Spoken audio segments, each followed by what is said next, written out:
Even millionaires need to sort of step up their game sometimes when you've got Saudi princes cutting about.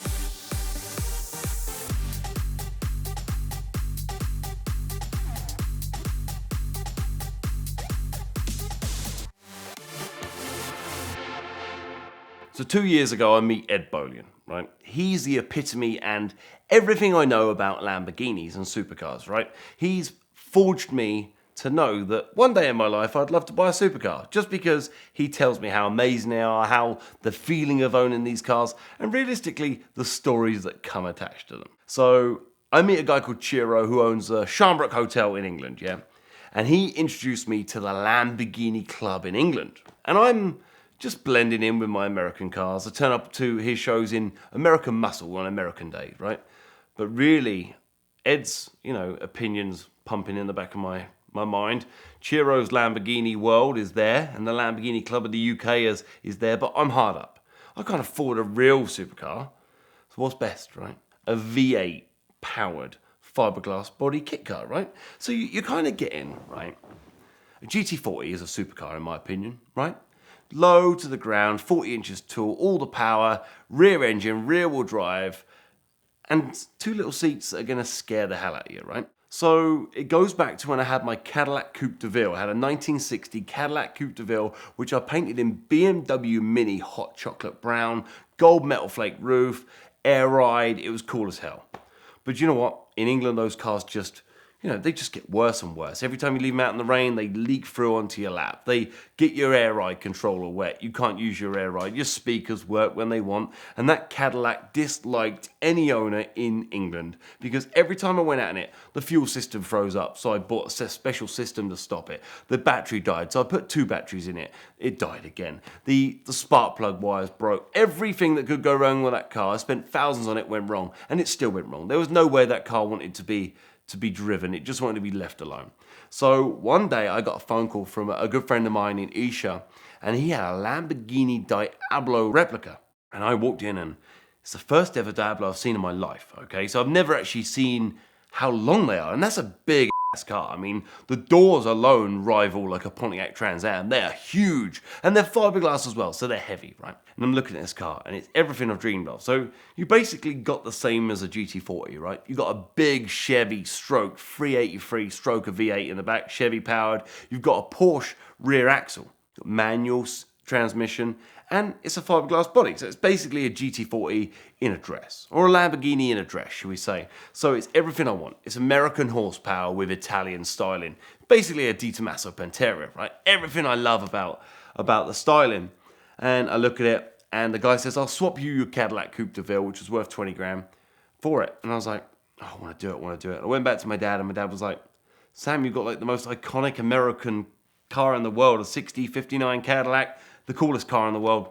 Don't swap it for a car that they made loads of. Just think with the right head. He said, there's 2 types of head when you walk into a excited environment. There's one that's having a party, and there's one you should be thinking with. And he said, think with the right head. So I walked away from the deal. A year and a half later on eBay, this horrible Vauxhall burnt orange Diablo turns up on eBay. And I know that the car has no title. It has no VIN. It's a Pontiac Fiero chassis and it has no documents, right? And I know where the documents are because my buddy has the Pontiac Fiero that was the double car which had the paperwork.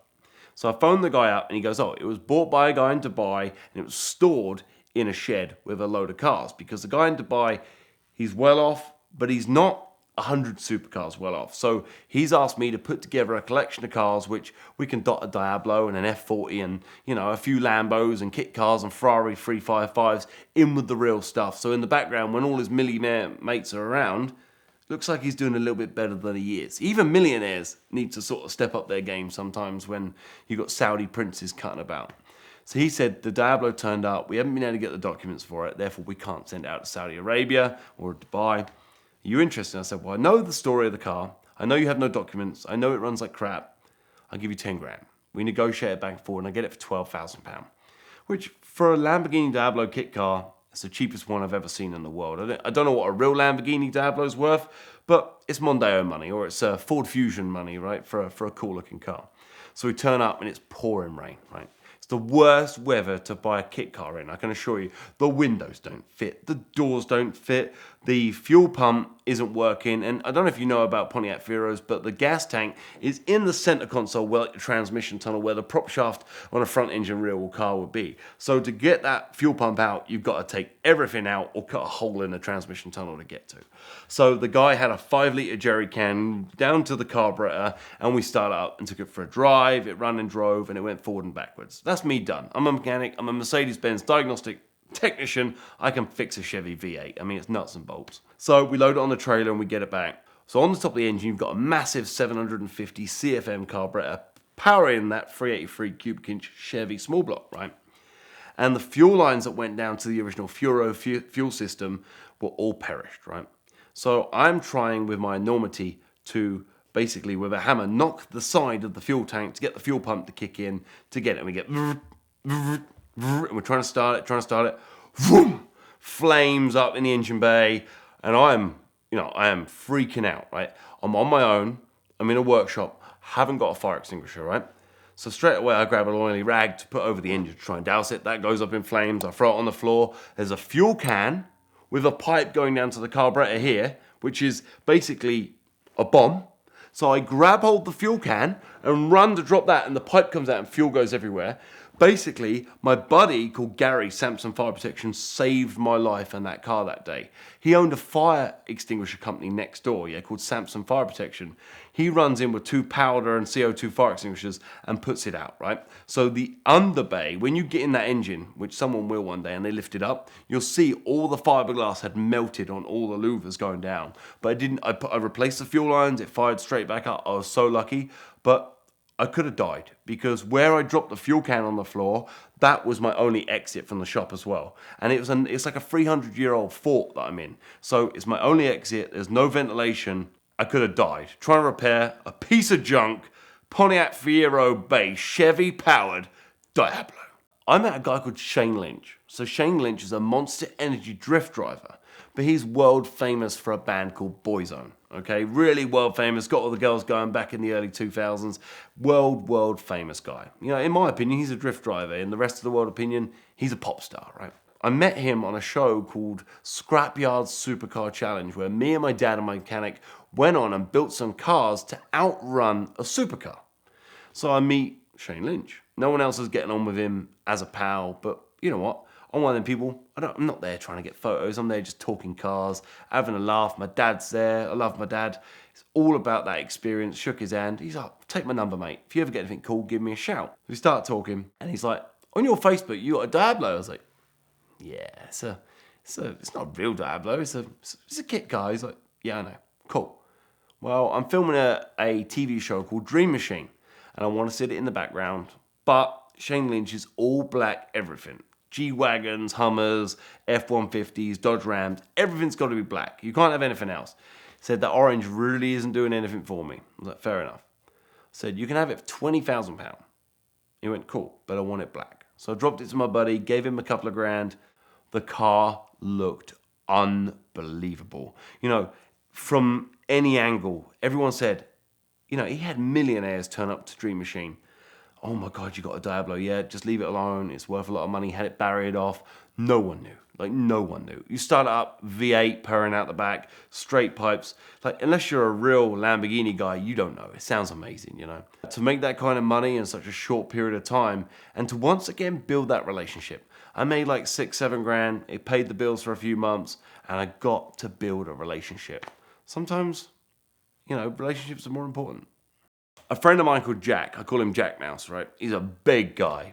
I call him big boned or muscular, but I think he's just a bit more big bodied than myself.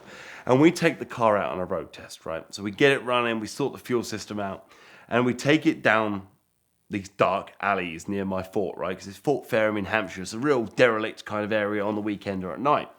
The headlights don't work, but I know the brake lights work. Let's go and have some fun, right? So I'm in first gear and I'm tearing it up, like getting the back end out. It's got a Porsche tranny, but I think maybe it was welded up or something because it just wants to step out of you. We're driving down the road and we go, pop, pop, and you can see flames in the rearview mirror. And they're not coming from the exhaust. They're coming from the backfire through the car because I've got no air filter. And they are flaming up the engine bay and just giving me like thoughts of before, the flames everywhere, we're gonna die. Do you know what? Pump the throttle, get the air back in there, it puts it out, and we're going down the road, we're having a load of fun. My buddy behind me, Martin, is up behind us because I was like, we're gonna break down, bring a tow rope, bring a truck. It's inevitable. It's a shit box. You know, we're taking it out for a first road test. Finally, we're going down the road. And like, I think I'm doing 100 mile an hour. I'm probably doing 40, but it feels fast. You know, I'm 3 inches from the ground. I'm in a piece of junk. Bang! Flames again, right? I look in the rear view, the engine cuts out, I'm pumping it, because normally if you pump the throttle and you get flames come out of the carb, normally the air sucking it into the carb puts it out. In this case, I just increased the fuel to a massive problem, and it's pitch black, right? In the middle of nowhere, so all you can see from the car behind and in my rear view mirror is flames in the engine bay, once again melting the fiberglass in the engine bay. So I'm like, what am I gonna do? So I go to get out my door, and my door opens fine, yeah? By fine, I mean, we're using probably Ford Mondeo boot struts to hold the doors up that have been glued on and ratchet strapped to hold it up. And my door's coming back down, and you know, I jump out, try to open the engine bay, I'm trying to put it out, we've got no fire extinguishers. My buddy Jack in the passenger seat is basically having a heart attack, right? His door doesn't open. The handle's not working. It comes off in his hand because it's basically someone's made it. The cable comes out the end of the handle. He's trying to get out. You've got this huge center console in a Pontiac Fiero, right? And he's a big man. He's a very muscular individual. And he is crying with, we're going to die. The car's on fire. I can't get out, can't get that door open. So he's scurrying over the center console, getting stuck, laying down, climbing out of a Diablo Kit car in the pitch black. And we're lucky enough the flames died down. We only burnt a few cables and we're okay. But quite literally one of the scariest things of my life, trying to get out of a kit car. So guys, if you're going to buy a kit car, and it's the worst kit car in the world, just make sure that the door's unlocked from the inside, okay? Because those windows won't work either. They're not going to save you. And I can assure you, some idiot has made headrests that make it look like a Lamborghini, so you can't actually take them off and stab them in the windows to get out. 5 years ago, the first sponsor we ever had here on the VinWiki channel was Caffeine and Octane. Now, they're our local Atlanta Cars and Coffee meetup that I've been going to for 15 or so years now, but it is now the largest monthly recurring automotive gathering on Earth. Now, you'll also recognize Caffeine and Octane from their television show, and the next season of that airs very soon on Motor Trend. In their quest for further automotive world domination, they just bought the legendary Lanier Motor Speedway, which is across the street from Road Atlanta. So throughout the next year, we're going to have a lot of amazing events there that you'll be invited to join. But the coolest project they've deployed lately is called HighOctane.tv, and it's a free streaming network that you can access from any smart TV, Roku, Fire Stick, smartphone, or a computer, and it'll give you access to a ton of programming, including all 5 seasons of their show, some content from creators we love like David Patterson, That Dude in Blue, and a ton more. Soon there will be some content from VinWiki on there as well. So visit the link in the description below to learn more about the amazing world of Caffeine and Octane.